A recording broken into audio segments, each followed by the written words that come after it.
اعوذ باللہ من الشیطان الرجیم بسم اللہ الرحمن الرحیم۔ ناظرین محترم السلام علیکم ورحمۃ اللہ وبرکاتہ۔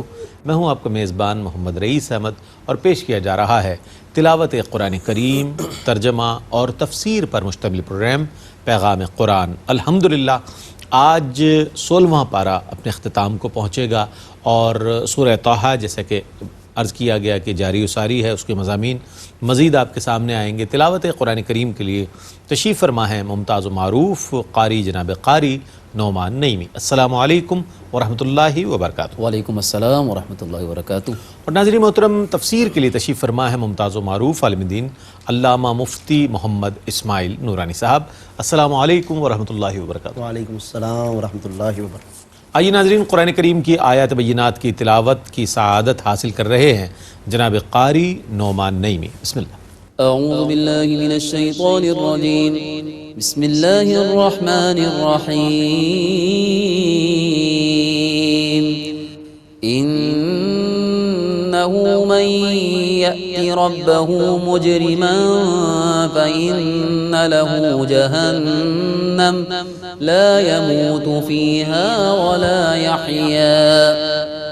میں اللہ کی پناہ میں آتا ہوں شیطان مردود سے۔ اللہ ہی کے نام سے شروع کرتا ہوں جو نہایت رحم فرمانے والا بہت مہربان ہے۔ اور بے شک جو اپنے رب کے پاس جرم کرتا ہوا آئے گا تو یقیناً اس کے لیے جہنم ہے جس میں وہ نہ مرے گا نہ جیے گا۔ ومن يأته مؤمنا قد عمل الصالحات فأولئك لهم الدرجات العلى۔ اور جو اس کے پاس ایمان کے ساتھ حاضر ہو اور اس کے اعمال نیک ہوئے تو انہی لوگوں کے لیے بلند درجات ہیں۔ جنات عدن تجری من تحتها الانہار خالدین فیہا وذلک جزاء من تزکا۔ دائمی جنتیں جن کے نیچے سے دریا جاری ہیں وہ ان میں ہمیشہ رہیں گے اور یہی ان لوگوں کی جزا ہے جو گناہوں سے پاک رہتے ہیں۔ وَلَقَدْ أَوْحَيْنَا إِلَى مُوسَىٰ أَنْ أَسْرِ بِعِبَادِي فَاضْرِبْ لَهُمْ طَرِيقًا فِي الْبَحْرِ يَبَسًا لَا تَخَافُ دَرَكًا وَلَا تَخْشَىٰ۔ اور بے شک ہم نے موسیٰ کی طرف وحی فرمائی کہ آپ راتوں رات میرے بندوں کو لے جائیں، پھر ان کے لیے سمندر میں سے خشک راستہ نکالیں، آپ کو کسی کے پکڑنے کا خوف ہوگا نہ ڈر ہوگا۔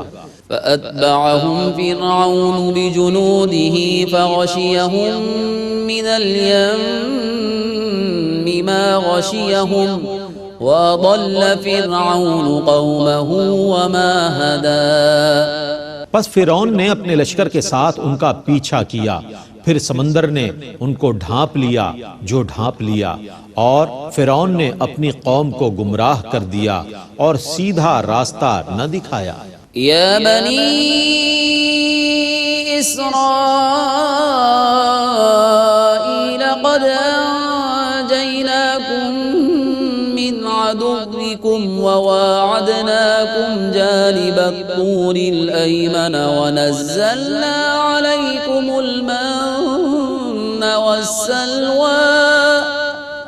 اے بنی اسرائیل، بے شک ہم نے تم کو تمہارے دشمن سے نجات دی اور تم سے کوہ طور کی دائیں جانب کا وعدہ کیا اور تم پر من اور سلوہ نازل کیا۔ کلوا من طیبات ما رزقناکم ولا تطغوا فیہ فیحل علیکم غضبی ومن یحلل علیہ غضبی فقد ہوا۔ ان پاک چیزوں سے کھاؤ جو ہم نے تم کو دی ہیں اور ان میں حد سے نہ بڑھو، ورنہ تم پر میرا غضب نازل ہوگا، اور جس پر میرا غضب نازل ہوا وہ یقیناً تباہ ہو گیا۔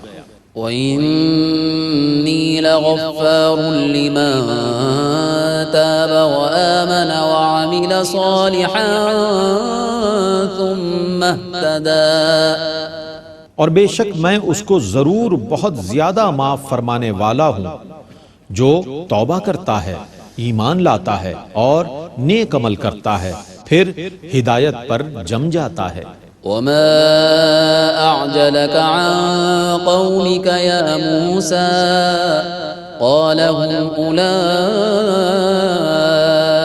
على أثري وعجلت إليك رب لترضى۔ اے موسیٰ، آپ نے اپنی قوم کو چھوڑ کر آنے میں کیوں جلدی کی؟ موسیٰ نے کہا وہ لوگ میرے پیچھے آ رہے ہیں اور اے رب میں نے تجھے راضی کرنے کے لیے جلدی کی۔ قال فإنا قد فتنا قومك من بعدك وأضلهم السامري۔ فرمایا پس ہم نے آپ کے بعد آپ کی قوم کو فتنے میں مبتلا کر دیا اور ان کو سامری نے گمراہ کر دیا۔ فرجع موسى إلى قومه غضبان آسفا قال يا قوم ألم يعدكم ربكم وعدا حسنا أفطال عليكم العهد أم أردتم أن يحل عليكم غضب من ربكم فأخلفتم موعدي۔ پس موسیٰ غم اور غصے کے ساتھ اپنی قوم کی طرف لوٹے۔ موسیٰ نے کہا اے میری قوم، کیا تم سے تمہارے رب نے اچھا وعدہ نہیں کیا تھا؟ پھر کیا تم پر بہت مدت گزر گئی تھی یا تمہارا یہ ارادہ تھا کہ تم پر تمہارے رب کا غضب نازل ہو؟ سو اس لیے تم نے مجھ سے کیے ہوئے وعدے کی خلاف ورزی کی۔ قالوا ما أخلفنا موعدك بملكنا ولكننا حملنا أوزارا من زينة القوم فقذفناها فكذلك ألقى السامري۔ انہوں نے کہا ہم نے دانستہ آپ سے کیے ہوئے وعدے کی خلاف ورزی نہیں کی، لیکن قوم فرعون کے زیورات کا بوجھ ہم پر لاد دیا گیا تھا تو ہم نے ان کو آگ میں ڈال دیا، سو اسی طرح سامری نے ان کو آگ میں ڈالا تھا۔ فأخرج لهم عجلا جسدا له خوار فقالوا هذا إلهكم وإله موسى فنسي أفلا يرون ألا يرجع إليهم قولا ولا يملك لهم ضرا ولا نفعا۔ پس اس نے ان کے لیے بچھڑے کا مجسمہ بنایا جس کی بیل کی طرح آواز تھی، تو لوگوں نے کہا یہ ہے تمہارا معبود اور موسیٰ کا معبود، موسیٰ تو بھولا رہا تھا، تو کیا یہ لوگ یہ بھی نہیں دیکھ سکتے تھے کہ وہ ان کی کسی بات کا جواب نہیں دے سکتا تھا اور نہ ان کے کسی نقصان اور نفع کا مالک تھا؟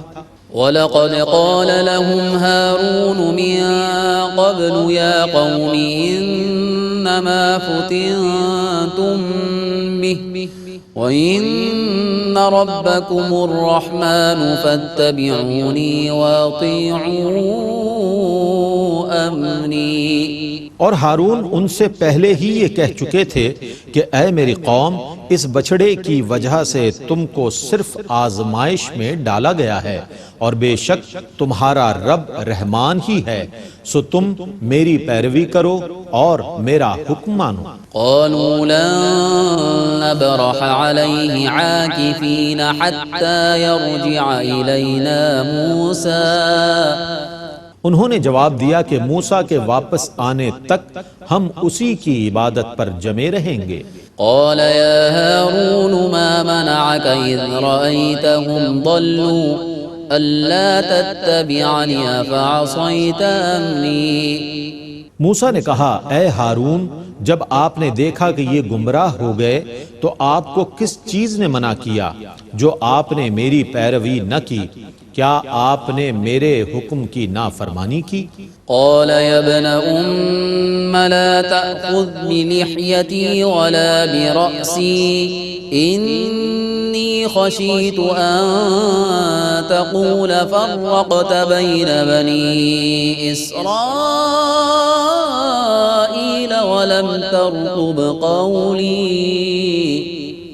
ہارون نے کہا اے میری ماں کے بیٹے آپ میری داڑھی نہ پکڑیں اور نہ میرے سر کو، بے شک مجھے ہی خطرہ تھا کہ آپ کہیں گے کہ تم نے بنی اسرائیل میں تفرقہ ڈال دیا اور میرے حکم کا انتظار نہیں کیا۔ قال فما خطبك يا سامري قال بصرت بما لم يبصروا به فقبضت قبضة من أثر الرسول فنبذتها وكذلك سولت لي نفسي۔ موسیٰ نے کہا اے سامری تیرا کیا معاملہ ہے؟ سامری نے کہا میں نے وہ چیز دیکھی جو دوسروں نے نہیں دیکھی، تو میں نے اللہ کے رسول جبریل کے نقش قدم سے ایک مٹھی بھر لی، پھر میں نے اس مٹھی بھر خاک کو بچھڑے کے مجسمے میں ڈال دیا، میرے دل نے یہی بات بنائی تھی۔ قال فاذهب فإن لك في الحياة أن تقول لا مساس وإن لك موعدا لا تخلفه وانظر إلى إلهك الذي ظلت عليه عاكفا لنحرقنه ثم لننسفنه في اليم نسفا۔ موسیٰ نے کہا اب تو یہاں سے چلا جا، اب تو زندگی بھر یہی کہے گا کہ مجھے مت چھونا، اور تجھ سے آخرت میں سزا کا وعدہ ہے جس سے تو ہرگز نہیں بچ سکے گا، اور تو اپنے اس خود ساختہ معبود کو دیکھ جس کی عبادت پر تو جمع بیٹھا تھا، ہم اس کو ضرور جلا دیں گے، پھر اس کی راکھ کو اڑا کر سمندر میں پھینک دیں گے۔ انما الہکم اللہ الذی لا الہ الا ہو وسع کل شیء علما۔ تمہارا معبود تو صرف اللہ ہی ہے جس کے سوا کوئی عبادت کا مستحق نہیں ہے، اس کے علم نے ہر چیز کا احاطہ کر لیا ہے۔ كذلك نقص عليك من أنبائك ما قد سبق وقد آتيناك من لدنا ذكرا۔ ہم اسی طرح آپ پر گزشتہ خبروں کا بیان فرماتے ہیں، اور بے شک ہم اپنے پاس سے آپ کو ذکر قرآن عطا فرما چکے ہیں۔ من أعرض عنه فإنه يحمل يوم القيامة وزرا خالدين فيه وساء لهم يوم القيامة حملا۔ اور جس شخص نے اس سے منہ موڑا وہ یقیناً قیامت کے دن بہت وزنی بوجھ اٹھائے گا، وہ ہمیشہ اسی بوجھ میں رہے گا، اور قیامت کے دن ان کے لیے وہ کیسا برا بوجھ ہوگا۔ يوم ينفخ في الصور ونحشر المجرمين يومئذ زرقا يتخافتون بينهم إن لبثتم إلا عشرا۔ جس دن سور میں پھونکا جائے گا اور ہم مجرموں کو اٹھائیں گے، اس دن ان کی آنکھیں نیلگوں ہوں گی، وہ آپس میں چپکے چپکے کہیں گے تم صرف 10 دن ٹھہرے تھے۔ نحن أعلم بما يقولون إذ يقول أمثلهم طريقة إن لبثتم إلا يوما۔ ہم کو خوب معلوم ہے کہ وہ کیا کہیں گے، جبکہ ان کے نزدیک سب سے اچھے طریقے والا یہ کہے گا کہ تم تو صرف ایک دن ٹھہرے تھے۔ وَيَسْأَلُونَكَ عَنِ الْجِبَالِ فَقُلْ يَنسِفُهَا رَبِّي نَسْفًا فَيَذَرُهَا قَاعًا صَفْصَفًا لَا تَرَى فِيهَا عِوَجًا وَلَا أَمْتًا۔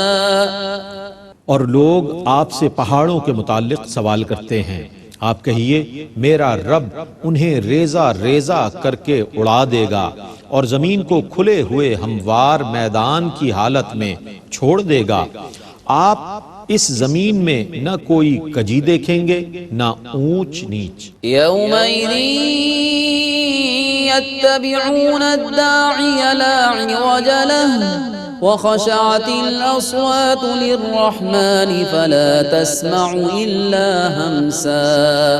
اس دن سب لوگ پکارنے والے کے پیچھے جائیں گے، اس میں کوئی کجی نہیں ہوگی، اور رحمان کے خوف سے سب کی آوازیں پست ہوں گی، سو اے مخاطب تو معمولی سی آہٹ کے سوا کچھ نہ سن سکے گا۔ يومئذ لا تنفع الشفاعة إلا من أذن له الرحمن ورضي له قولا يعلم ما بين أيديهم وما خلفهم ولا يحيطون به علما۔ اس دن اس کے سوا کسی کی شفاعت نفع نہیں پہنچائے گی جس کے لیے رحمان نے اجازت دی ہو اور جس کے قول سے وہ راضی ہو، اس کو وہ سب معلوم ہے جو لوگوں کے آگے ہے اور لوگوں کے پیچھے ہے، اور لوگ اس کے علم کا احاطہ نہیں کر سکتے۔ وعنت الوجوه للحي القيوم وقد خاب من حمل ظلما۔ اس ہمیشہ سے زندہ اور ہمیشہ قائم رہنے والے کے سامنے سب ذلت سے اطاعت کر رہے ہیں، اور بے شک وہ شخص ناکام اور نامراد ہوگا جو ظلم کا بوجھ لاد کر لائے گا۔ ومن يعمل من الصالحات وهو مؤمن فلا يخاف ظلما ولا هضما۔ اور جو شخص ایمان کی حالت میں نیک اعمال کرے گا اسے نہ کسی ظلم کا خوف ہوگا اور نہ کسی نقصان کا۔ وكذلك أنزلناه قرآنا عربيا وصرفنا فيه من الوعيد لعلهم يتقون أو يحدث لهم ذكرا۔ اور اسی طرح ہم نے اس کو عربی قرآن نازل کیا ہے اور اس میں کئی قسم کی سزاؤں کی خبر سنائی ہے تاکہ لوگ ڈریں یا وہ سزا کی خبر ان کے دلوں میں نصیحت پیدا کر دے۔ فتعالى الله الملك الحق ولا تعجل بالقرآن من قبل أن يقضى إليك وحيه وقل رب زدني علما۔ پس بلند شان والا ہے اللہ جو سچا بادشاہ ہے، اور اس سے پہلے کہ آپ کی طرف پوری وحی کی جائے آپ قرآن پڑھنے میں جلدی نہ کیجیے، اور آپ دعا کیجیے کہ اے میرے رب میرے علم کو زیادہ کر دے۔ وَلَقَدْ عَهِدْنَا إِلَىٰ آدَمَ مِن قَبْلُ فَنَسِيَ وَلَمْ نَجِدْ لَهُ عَزْمًا۔ اور بے شک ہم نے اس سے پہلے آدم سے عہد لیا تھا، پس وہ بھول گئے اور ہم نے ان کا نافرمانی کرنے کا قصد نہیں پایا۔ وَإِذْ قُلْنَا لِلْمَلَائِكَةِ اسْجُدُوا لِآدَمَ فَسَجَدُوا إِلَّا إِبْلِيسَ أَبَى۔ اور جب ہم نے فرشتوں سے کہا کہ آدم کو سجدہ کرو تو ابلیس کے سوا سب نے سجدہ کیا، اس نے انکار کر دیا۔ فَقُلْنَا يَا آدَمُ إِنَّ هَذَا عَدُوٌّ لَكَ وَلِزَوْجِكَ فَلَا يُخْرِجَنَّكُمَا مِنَ الْجَنَّةِ فَتَشْقَى۔ پس ہم نے آدم سے فرمایا اے آدم یہ آپ کا اور آپ کی بیوی کا دشمن ہے، ایسا نہ ہو کہ یہ آپ دونوں کو جنت سے نکلوا دے تو آپ مشقت میں پڑ جائیں گے۔ إِنَّ لَكَ أَلَّا تَجُوعَ فِيهَا وَلَا تَعْرَى وَأَنَّكَ لَا تَظْمَأُ فِيهَا وَلَا تَضْحَى۔ بے شک آپ جنت میں نہ بھوکے رہیں گے اور نہ برہنہ، اور نہ آپ جنت میں پیاسے رہیں گے اور نہ دھوپ کی تپش محسوس کریں گے۔ فوسوس إليه الشيطان قال يا آدم هل أدلك على شجرة الخلد وملك لا يبلى. شیطان نے ان کی طرف وسوسہ ڈالا اور کہا اے آدم کیا میں دائمی حیات کے درخت کی طرف آپ کی رہنمائی کروں اور اس بادشاہت کی طرف جس کو کبھی زوال نہ ہو. فأكلا منها فبدت لهما سوآتهما وطفقا يخصفان عليهما من ورق الجنة وعصى آدم ربه فغوى. پس ان دونوں نے اس درخت میں سے کھا لیا سو ان دونوں کے ستر کھل گئے اور وہ دونوں جنت کے پتوں سے اپنے ستر کو ڈھانپنے لگے اور آدم نے بظاہر اپنے رب کی نافرمانی کی تو وہ لغزش میں مبتلا ہو گئے. ثم اجتباه ربه فتاب عليه وهدى. پھر ان کے رب نے انہیں برگزیدہ فرمایا اور ان کی توبہ قبول فرمائی اور ان کو بلند درجات کی ہدایت دی. قال اهبطا منها جميعا بعضكم لبعض عدو فإما يأتينكم مني هدى فمن اتبع هداي فلا يضل ولا يشقى. فرمایا تم دونوں اکٹھے جنت سے اتر جاؤ، تم میں سے بعض دوسرے بعض کے دشمن ہوں گے، پھر اگر تمہارے پاس میری طرف سے ہدایت آئے تو جس نے میری ہدایت کی پیروی کی وہ نہ گمراہ ہوگا اور نہ مشقت میں مبتلا ہوگا. ومن أعرض عن ذكري فإن له معيشة ضنكا ونحشره يوم القيامة أعمى قال رب لم حشرتني أعمى وقد كنت بصيرا. اور جس نے میرے ذکر سے اعراض کیا تو یقیناً اس کی زندگی بہت تنگی میں گزرے گی اور قیامت کے دن ہم اسے اندھا اٹھائیں گے. وہ کہے گا اے میرے رب تو نے مجھے اندھا کیوں اٹھایا حالانکہ میں دنیا میں دیکھنے والا تھا. قال كذلك أتتك آياتنا فنسيتها وكذلك اليوم تنسى وكذلك نجزي من أسرف ولم يؤمن بآيات ربه ولعذاب الآخرة أشد وأبقى. اللہ فرمائے گا اسی طرح تیرے پاس میری نشانیاں آئی تھیں تو تو نے ان کو فراموش کر دیا تھا اور اسی طرح آج تجھے بھی فراموش کر دیا جائے گا، اور جو شخص اپنے رب کی آیتوں پر ایمان نہ لائے اور حد سے تجاوز کرے ہم اسی طرح اس کو سزا دیتے ہیں، اور بے شک آخرت کا عذاب زیادہ سخت اور بہت باقی رہنے والا ہے. افلم يهد لهم كم اهلكنا قبلهم من القرون يمشون في مساكنهم ان في ذلك لآيات لأولي النهى. کیا انہوں نے اس سے ہدایت نہیں پائی کہ ہم ان سے پہلے کتنی بستیوں کو ہلاک کر چکے ہیں جن کے رہنے کی جگہوں میں یہ لوگ چل پھر رہے ہیں، بے شک اس میں عقل والوں کے لیے ضرور نشانیاں ہیں. ولولا كلمة سبقت من ربك لكان لزاما وأجل مسمى.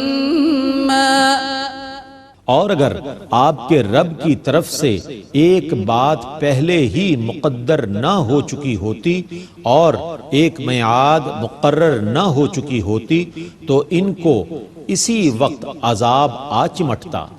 فاصبر على ما يقولون وسبح بحمد ربك قبل طلوع الشمس وقبل غروبها ومن آناء الليل فسبح وأطراف النهار لعلك ترضى۔ سو آپ ان کی باتوں پر صبر کیجئے اور اپنے رب کی حمد کے ساتھ اس کی تسبیح پڑھتے رہیے طلوع آفتاب سے پہلے اور غروب آفتاب سے پہلے، اور رات کے بعض اوقات میں اور دن کے حصوں میں بھی تسبیح پڑھیے تاکہ آپ راضی ہو جائیں۔ ولا تمدن عينيك إلى ما متعنا به أزواجا منهم زهرة الحياة الدنيا لنفتنهم فيه ورزق ربك خير وأبقى۔ اور ہم نے ان میں سے مختلف لوگوں کو آزمانے کے لیے دنیا کی آرائش اور زیبائش کی جو چیزیں دے رکھی ہیں، آپ ان کی طرف ہرگز آنکھیں نہ پھیلائیں۔ آپ کے رب کا دیا ہوا ہی بہت بہتر اور بہت باقی رہنے والا ہے۔ وَأْمُرْ أَهْلَكَ بِالصَّلَاةِ وَاصْطَبِرْ عَلَيْهَا لَا نَسْأَلُكَ رِزْقًا نَحْنُ نَرْزُقُكَ وَالْعَاقِبَةُ لِلتَّقْوَى۔ اور آپ اپنے اہل خانہ کو نماز کا حکم دیں اور خود بھی نماز پر جمے رہیں۔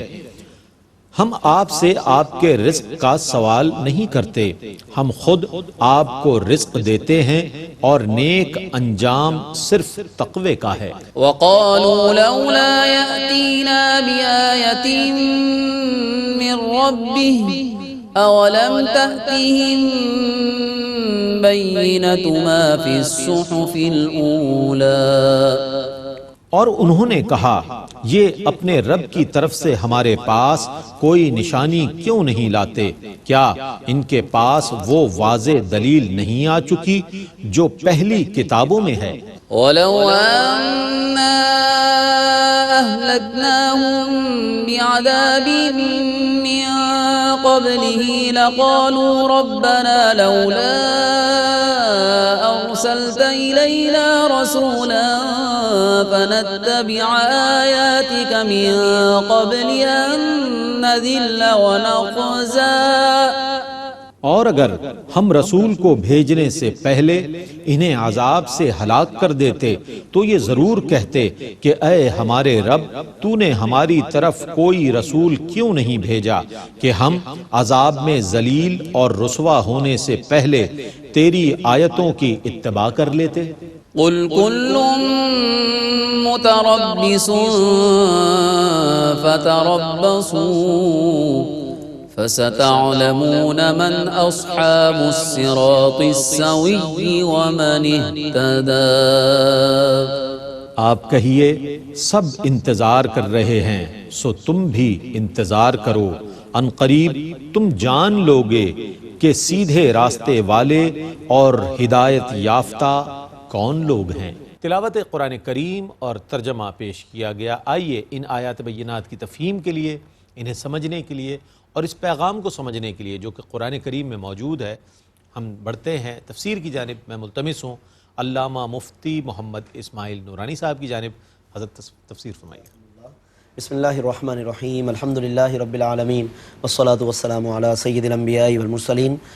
معزز ناظرین، آج کی تلاوت میں سورہ طٰہٰ کی جو باقی آیتیں تھیں ان کی سماعت کا ہم نے شرف حاصل کیا ہے، یعنی کہ آیت نمبر 74 سے اختتام آیت نمبر 135 تک کی تلاوت ہم نے الحمدللہ سماعت کی ہے۔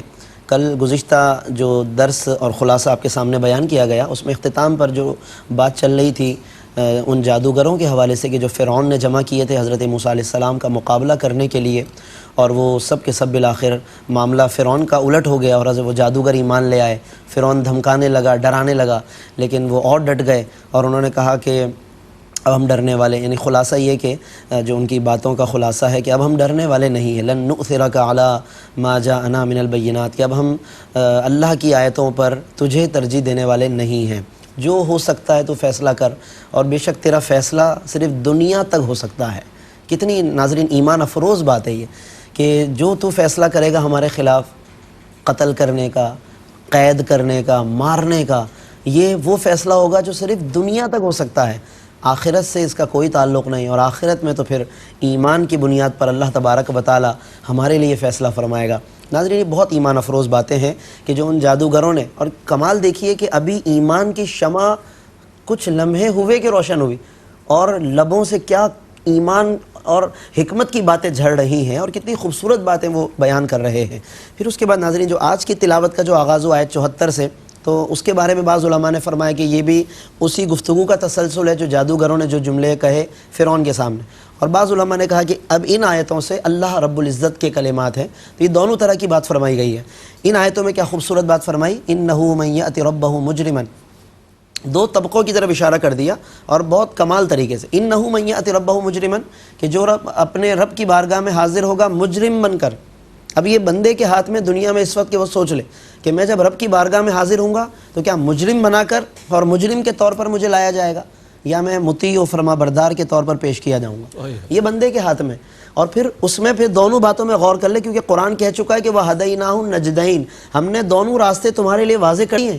اب ان دونوں راستوں کا الگ الگ طریقہ یا نتیجہ کیا ہے، انہ من یأتی ربہ مجرما، جو مجرم بن کر آئے گا فإن له جہنم لا يموت فیہا ولا یحیا، اس کے لیے پھر جہنم ہے جس میں نہ وہ مرے گا نہ جیے گا، یعنی نہ مرنے کا نہ جینے کا۔ وہ ایسی عجیب و غریب سچویشن ہے دوزخ میں۔ اللہ تعالی ہم سب کو اپنی حفظ و امان عطا فرمائے، پناہ طلب کرنی چاہیے ناظرین، اور ایمان کی توفیق پر قائم رہنے کی دعا کرنی چاہیے۔ اور پھر فرمایا کہ وَمَن يَأْتِهِ مُؤْمِنًا، اور جو اللہ کے حضور مومن اور مطیع بن کر حاضر ہوگا، قد عمل الصالحات، کہ اس نے نیک عمل کیے ہوں گے، فَأُولَئِكَ لَهُمُ الدَّرَجَاتُ الْعُلَىٰ، تو اس کے لیے ان کے لیے بلند و بالا درجات ہیں۔ اور آخر میں یہ بھی کہہ دیا گیا کہ وہی لوگ کامیاب ہیں۔ تو ناظرین، یہ بہت بنیادی کچھ باتوں کی طرف ان آیات میں اشارہ کیا گیا۔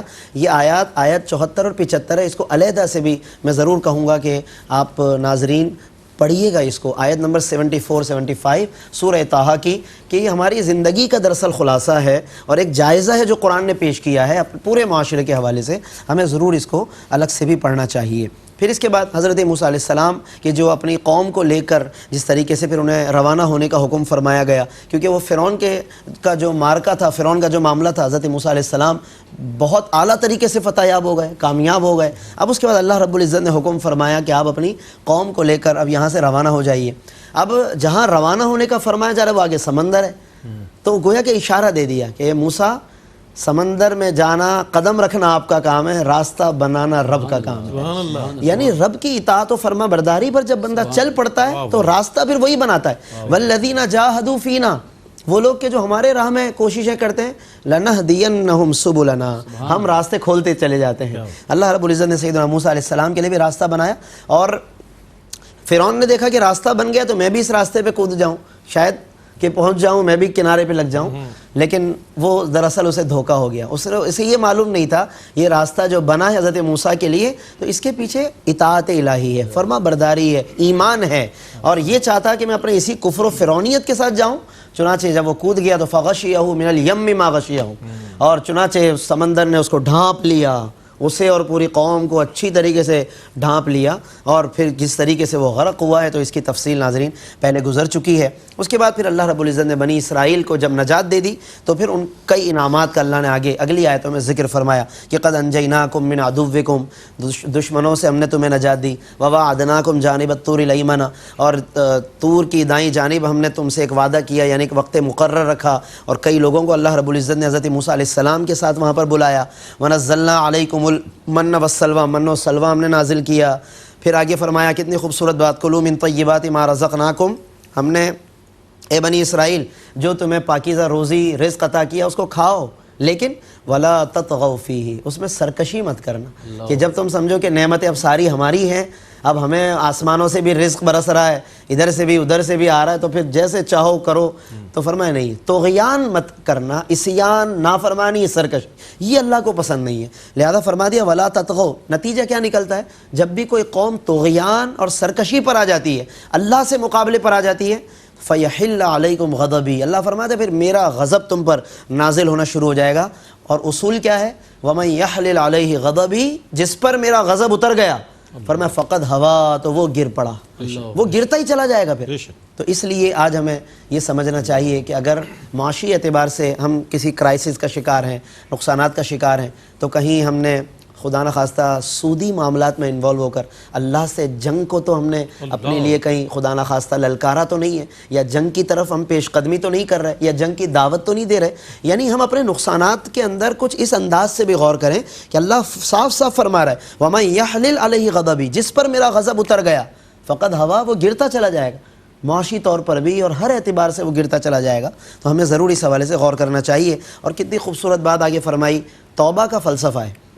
بہت سے لوگ توبہ کو سمجھتے ہیں زبان سے توبہ، میں توبہ کرتا ہوں، بعض لوگ کان پکڑنے کو توبہ سمجھتے ہیں، اور 2-4 مرتبہ شاید کہ توبہ توبہ کر لینے کو توبہ سمجھتے ہیں، لیکن اللہ فرماتا ہے وَإِنِّي لَغَفَّارٌ، آیت نمبر 82 سورہ طٰہٰ، بہت بنیادی فلسفہ ہے توبہ کا کہ اللہ رب العزت کون سی توبہ پر بخشش فرماتا ہے۔ فرمایا وَإِنِّي لَغَفَّارٌ، میں ضرور غفار ہوں، بخشنے والا ہوں، بہت بخشنے والا ہوں۔ کس کو؟ لمن تاب، جو توبہ کرے، لیکن صرف توبہ نہیں، وآمن، پھر ایمان پر قائم رہے، وعامل صالحا، نیک عمل کرتا رہے، ثم اہتدی، اور پھر ہدایت کا راستہ اختیار کر لے۔ یہ توبہ کی حقیقت ہے کہ ایک راستہ آپ نے اپنا لیا، پچھلے سے معافی مانگ لی، تو جو اپنایا اس پہ آپ قائم رہی۔ اب فرمایا ایسے لوگوں کو میں ضرور بخشنے والا ہوں۔ تو یہ اس سے ہمیں سمجھنا چاہیے کہ ہمیں کیسی اور کون سی توبہ کرنے کی ضرورت ہے۔ اسی میں آیت نمبر 84 میں حضرت موسیٰ علیہ السلام ایک بڑا خوبصورت جملہ عرض کرتے ہیں اللہ کی بارگاہ میں، جب اللہ نے پوچھا کہ قوم کے جن افراد کے ساتھ آپ کو آنا تھا، تو حضرت موسیٰ آگے اللہ کی بارگاہ میں پہلے حاضر ہو گئے۔ مقرر یہ ہوا تھا کہ قوم کو ساتھ لے کر آئیں گے، لیکن وہ اللہ کی محبت میں، شوق میں، عبادت میں آگے چلے گئے۔ تو اللہ نے جب پوچھا کہ موسیٰ آپ پہلے آ گئے، قوم کے لوگ پیچھے رہ گئے، حضرت موسیٰ کہتے ہیں وَعَجِلْتُ إِلَيْكَ رَبِّ لِتَرْضَىٰ، اے میرے پروردگار میں تیری بارگاہ میں اس لیے جلدی جلدی آیا تاکہ تو راضی ہو جائے۔ اب یہ ایک طرف سورہ طٰہٰ ہی کی آیت یہ کہ جس میں حضرت موسیٰ کہہ رہے ہیں اے رب تو راضی ہو جائے، میں اس لیے آیا ہوں۔ اسی سورہ طٰہٰ میں آیت نمبر 130 ہے، 84 اور 130، اللہ تبارک و تعالیٰ آیت 130 میں اپنے حبیب سے خطاب کر رہا ہے۔ حضرت موسیٰ کیا کہہ رہے ہیں کہ اے رب تو راضی ہو جائے، اور جب باری آئی محبوب مکرم صلی اللہ علیہ وسلم کی، آیت 130 سورہ طٰہٰ، اللہ فرماتا ہے فَاصْبِرْ عَلَىٰ مَا يَقُولُونَ وَسَبِّحْ بِحَمْدِ رَبِّكَ قَبْلَ طُلُوعِ الشَّمْسِ وَقَبْلَ غُرُوبِهَا وَمِنْ آنَاءِ اللَّيْلِ، اے محبوب رات کے لمحات میں آپ عبادت کیجئے، فَسَبِّحْ، تسبیح پڑھیے، وَأَطْرَافَ النَّهَارِ، اور دن کے اطراف میں، کیوں؟ لَعَلَّكَ تَرْضَىٰ، تاکہ اے محبوب آپ راضی ہو جائیں۔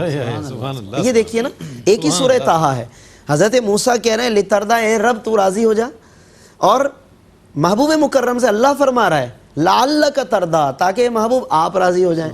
یعنی کہ کتنا خوبصورت انداز ہے، اللہ رب العزت نے اپنے محبوب صلی اللہ علیہ وسلم سے کتنی خوبصورتی کے ساتھ یہ کلام فرمایا ہے۔ پھر اس کے بعد ناظرین، کفار کے جو بے سروپا اعتراضات اکثر و بیشتر وہ کرتے رہتے تھے وقتاً فوقتاً، تو ان اعتراضات میں سے ایک بعض اعتراضات کی طرف اشارہ فرمایا۔ مثلاً وہ پوچھتے تھے کہ جب آپ لوگ کہتے ہیں قیامت آئے گی تو سب کچھ تباہ ہو جائے گا اور یہ ریزہ ریزہ، تو یہ پہاڑ پھر کہاں جائیں گے، اتنے بھاری بھاری پہاڑ؟ اب یہ سوال کر رہے ہیں، تو اللہ نے اس سوال کو ذکر کیا وَيَسْأَلُونَكَ عَنِ الْجِبَالِ، یہ پہاڑوں کے بارے میں بھی آپ سے پوچھتے رہتے ہیں۔ فقل، فرما دیجئے سَيَنْسِفُهَا رَبِّي نَسْفًا، میرا رب ان کو ریزہ ریزہ فرما دے گا۔ یعنی رب کی قدرت پر آپ سوال کر رہے ہیں، تو کیا پھر آپ نے رب کو اور رب کی قدرت کو سمجھا ہی نہیں ہے؟ تو رب کی قدرت جب بات کلیئر ہو جاتی ہے، ان اللہ علی کل شیء قدیر، جب ہم بات کہتے ہیں اللہ ہر چیز پر قادر ہے، تو بات ختم ہو جاتی ہے۔ پھر اس کے بعد اللہ نے اس میں مزید قیامت کے کچھ مناظر بیان فرمائے۔ آگے چل کر آیت نمبر 114 آتی ہے، جس میں ایک مشہور جملہ ہے، بچے کی زبان پہ، اسکول میں، مدارس میں، تعلیمی شعبے میں، ہر جگہ لکھا بھی جاتا ہے، پڑھا بھی جاتا ہے، رب زدنی علما۔ وہ اسی صورت میں آیت 114 میں وقل، اے محبوب آپ کہیے ربی، اے میرے رب، زدنی علما، کہ میرے علم میں اضافہ فرما۔ اور جب نبی مکرم صلی اللہ علیہ وسلم کے جنہیں براہ راست اللہ سکھا رہا ہے، وہ خود یہ دعا اپنے محبوب کو یہ سکھا رہا ہے کہ میرے رب میرے علم میں اضافہ فرما، تو جو سیکھے سکھائے ہیں وہ تک یہ دعا فرما رہے ہیں، تو ہمیں کتنی ضرورت ہے اس دعا کی۔ ہمیں ناظرین صبح و شام یہ دعا پڑھنی چاہیے، سمجھ کر دعا کرنی چاہیے، تاکہ اللہ تعالی ہمارے بھی نالج میں، علم میں، علم قرآن میں، علم حدیث میں اضافہ فرمائے۔ اس کے لیے اللہ تعالیٰ کوئی نہ کوئی ہمارے لیے راستہ بنائے، تو ہمیں ضرور اس حوالے سے بھی توجہ دینے کی ضرورت ہے۔ اس کے بعد پھر اللہ تعالیٰ نے اختتام کی طرف جب ہم جاتے ہیں تو حضرت سیدنا آدم علیہ السلام کے واقعے کی طرف اللہ نے اشارہ فرمایا ہے، اور حضرت آدم کا واقعہ ناظرین اس لیے بیان کیا اگر ایک حکمت کی طرف ہم اشارہ کریں کہ تواضع ہے ان کے اندر. ابلیس میں فرعونیت ہے، حضرت آدم میں تواضع ہے. یعنی پیچھے فرعون حضرت موسیٰ کا ذکر کیا، اسی تسلسل میں پیرائے میں بات آگے چلی تو حضرت آدم تک آ گئی. یعنی حضرت آدم علیہ السلام کو اللہ نے تواضع اور انکسار نفس عطا کیا، جھک گئے وہ اور اللہ کے حضور توبہ کرنے لگ گئے وہ، اور شیطان اکڑ گیا جیسے فرعون اکڑ گیا تھا وہ، تو توبہ وہ بھی تباہ ہوا، شیطان بھی تباہ ہوا. تو رہتی دنیا تک کو سمجھا دیا کہ تم نے کون سا طریقہ اپنانا ہے یہ تمہارے سامنے ہے. عاجزی انکساری کی مثالیں بھی سامنے ہیں، فرعونیت کی مثالیں بھی سامنے ہیں، اور ہر ایک کا انجام بھی سامنے ہے. لہذا اس معاملے میں ضرور غور کرنا چاہیے. اس کے باوجود بھی اگر کوئی اللہ کے ذکر سے اعراض کرتا ہے، عبادتوں سے دور رہتا ہے، ومن اعرض عن ذکری، جو میرے ذکر سے غفلت برتتا ہے، آیت نمبر 124 ہے یہ، فَإِنَّ لَهُ مَعِيشَةً ضَنْكًا، تو اس کے لیے اس کی زندگی کو تنگ کر دیا جائے گا. یعنی بے شک دولت بہت ہوگی لیکن اطمینان قلب نہیں ہوگا. دولت بعض اوقات بہت ہوتی ہے لیکن آدمی اسی دولت کی وجہ سے پریشانیوں میں بھی آ جاتا ہے. اس کی بہت سی مثالیں دنیا میں موجود ہیں. اور فرمایا کہ ایسے شخص کو قیامت کے دن ہم اندھا کر کے اٹھائیں گے جو دنیا میں اللہ سے غافل رہا، دولت کا پجاری بن کر رہا. فرمایا اسے اندھا کر کے، اندھے سے مراد یہ ہے کہ اندھیرا ہی اندھیرا نظر آئے گا. بظاہر آنکھیں ہوں گی، بند کھول بھی رہا ہوگا وہ، لیکن نظر کچھ نہیں آ رہا ہوگا. اور وہ کہے گا مولا میں تو اچھا خاصا صحیح تھا، تو ایسا کیوں ہو گیا؟ پھر اس کو اس کے حقائق بتائے جائیں گے. وَأْمُرْ، اور آخر میں بالکل کہ وَأْمُرْ أَهْلَكَ بِالصَّلَاةِ، اپنے گھر والوں کو بھی نماز کا کہو، وَاسْتَبِرْ عَلَيْهَا، خود بھی پڑھتے رہو. یہ بہترین ناظرین فلسفہ ہے کہ آج بہت سارے لوگ وہ تو ملیں گے جو اپنے بچوں پہ بڑی سختی کرتے ہوں گے نماز کی، اور بچوں کو جناب 6 کلمے بھی آنے چاہیے تو انہیں یہ بھی آنا چاہیے، اور قاری صاحب ان کو بہترین یہ بھی پڑھا دیں، یہ بھی سکھا دیں. مگر خود گھر والے، والدین وہ علم کے قریب آنے کی زحمت نہیں فرماتے. تو قرآن سے سیکھیے کہ وَأْمُرْ أَهْلَكَ بِالصَّلَاةِ، اپنے اہل کو بھی نماز کا کہیے، وَاسْتَبِرْ عَلَيْهَا، اور بہترین اثر کب ہوگا؟ جب خود بھی اس پر قائم رہیں گے. یہی قرآن ہمیں بتا رہا ہے. اللہ رب العزت سے دعا ہے کہ رب کریم ہمیں سورہ طٰہٰ کی ان بہترین نصیحتوں کو چننے اور اپنی زندگی میں اس کو نافذ کرنے کی توفیق رفیق مرحمت فرمائے. آمین. وآخر دعوانا الحمدللہ رب العالمین. جزاک اللہ، بہت شکریہ مفتی صاحب. بہت ہی خوبصورت انداز میں مفتی صاحب تفسیر فرما رہے تھے. ناظرین محترم، الحمدللہ اس طور پر آج 16واں پارہ مکمل ہوا، اور الحمدللہ یہ اللہ کا کرم ہے کہ اللہ تعالیٰ نے اس سعادت کے سفر میں آپ کو اور ہمیں سب کو گامزن فرمایا ہے. 17ویں پارے کا کل سے آغاز ہوگا. سورہ انبیاء سے انشاءاللہ تلاوت کا آغاز ہوگا. 17ویں پارے ہی میں سورہ حج بھی انشاءاللہ تلاوت کی جائے گی، اس کا بھی ترجمہ اور تفسیر پیش کی جائے گی. اللہ تعالیٰ سے دعا ہے کہ اللہ تعالیٰ ARYQ TV کے اس اہتمام کو اپنی بارگاہ میں قبول فرمائے، اور قرآن کریم کا فیضان اور قرآن کریم کا عرفان آپ کو اور ہم سب کو نصیب فرمائے.